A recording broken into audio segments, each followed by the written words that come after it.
Amatakwape, Betuaste. Hello, my relatives. Today is a good day. You know, I'd really love to report to you what happened at the UN, but I've got to consult with my people first, find out what they think about it. And I'm going to go on Kili Radio, so that'll be international also. They're on the web. And report to my people what's going down. But at any rate, I want to tell you about the Sundance, our annual Sundance in the Cave.avi is coming up. I go up in a few days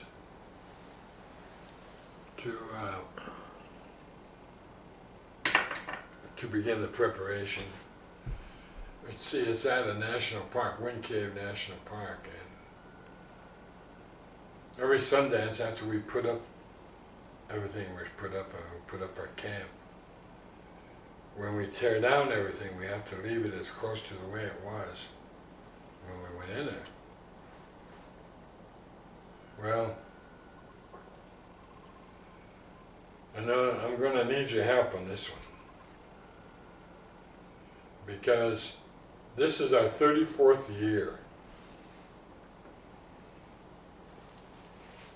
Now, we haven't had a Sundance every year, but we've been up there for going on this will be the 34th year. Sometimes we put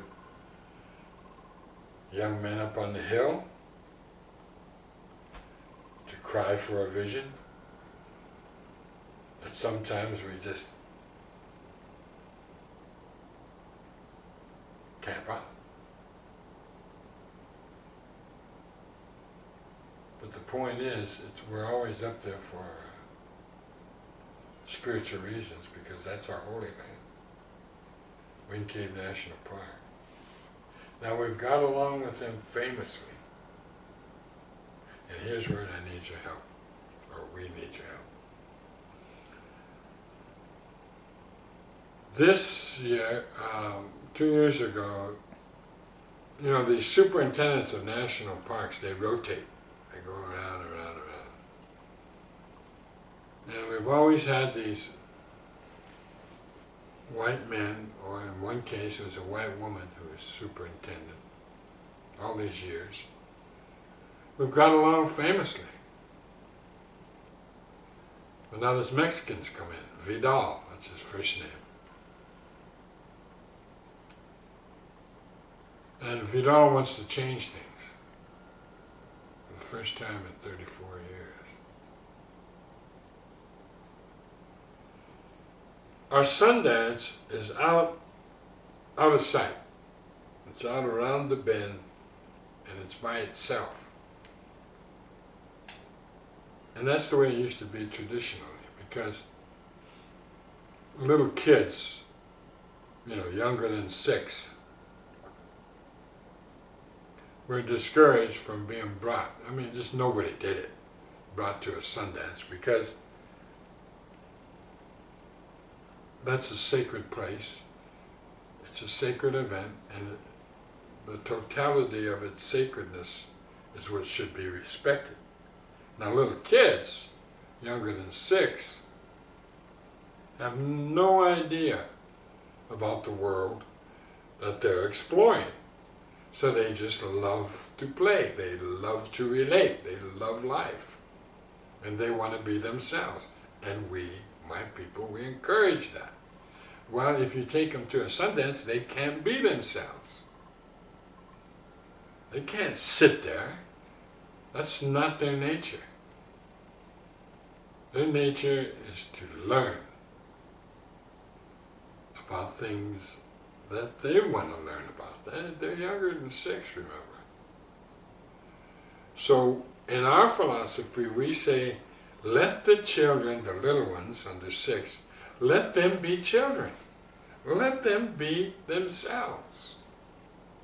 Let them explore the world the way they want to explore it. That's the way they learn. Well, guess what?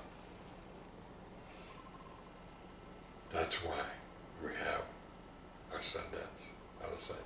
It's not a circus. It's not an entertainment event.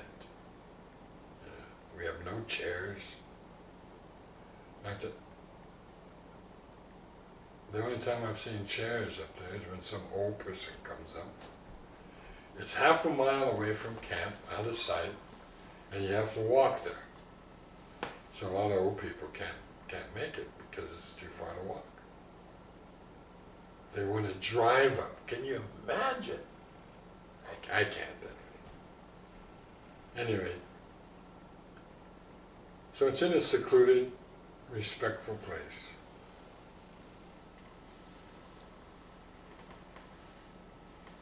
Now, Vidal, the superintendent, wants to change where we camp because we're disturbing the prairie dogs.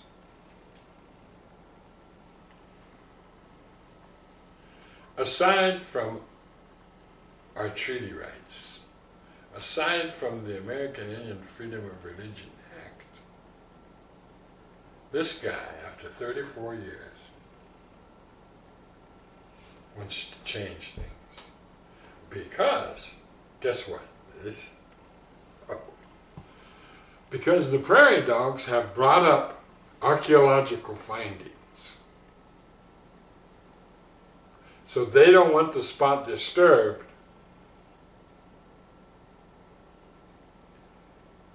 because the prairie dogs are bringing up archaeological findings. Well, first of all, the prairie dogs were never there when for about 25 years there were no prairie dogs there. And then the national park, Cave National Park, couldn't control their own prairie dog population, and it got infested all over. Prairie dogs were everywhere.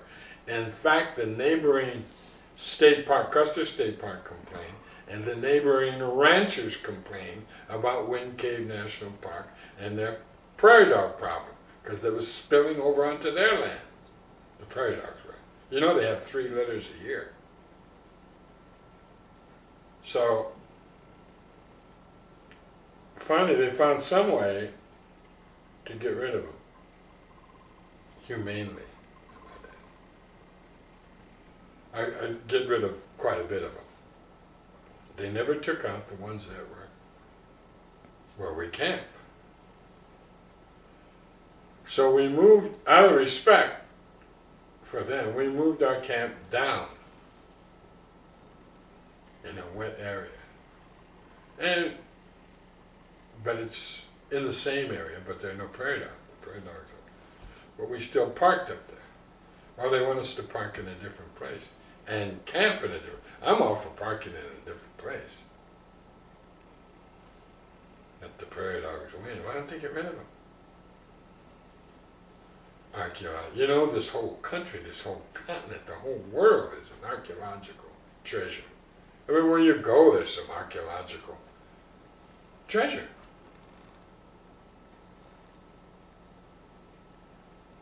So, to me, that argument is hollow. So I need you to get a hold of the National Park Service, Washington, D.C., and tell them to respect not only the Constitution of the United States and their treatment of us on our land, but also to respect the American Indian Religious Freedom Act. The American Indian Religious Freedom Act. We need your support. So please start It's Wind Cave National Park at Wind Cave, South Dakota. Okay? In the Black Hills. The Chesapa, our sacred holy land. And tell them to leave us alone. We'll park someplace else. But they should get rid of the prairie dogs. It's the prairie dogs that are disturbing the archaeological find.